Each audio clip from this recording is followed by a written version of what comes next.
Assalomu alaykum va rahmatullohi va barakat. Tavhid bobiga oid 40 hadisni 9-sini o'qib o'rganib chiqamiz inshaalloh. Shu o'qigan ilmimiz, shu eshitgan darslarimiz hayotimizda amal qiladigan, shu narsaga ergashadigan bandalar bo'lishiga Alloh subhanahu va taolodan duo qilib iltimosul so'rab qolamiz. 9-hadisda boshlaymiz. Bismillahirrohmanirrohim. Allohga shirk keltirish eng katta zulmdir. Abdulloh ibn Mas'ud roziyallohu anhudan rivoyat qilinadi. U kishi aytdi: iymon keltirganlar va o'z iymonlarini zulm bilan aralashtirmagan zotlar ana o'shalar xotirjam bo'luvchi va o'shalar hidoyat topguvchilar.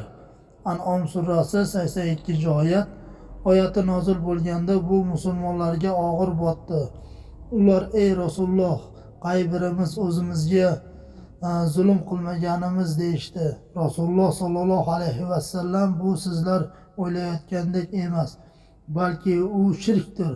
Luqmon o'g'liga nasihat qilayotib ey o'g'ilcham, Allohga shirk keltirmagin, chunki shirk keltirish katta zulmdir. Luqmon surasi 13-oyat deganini eshitmaganmisizlar dedilar.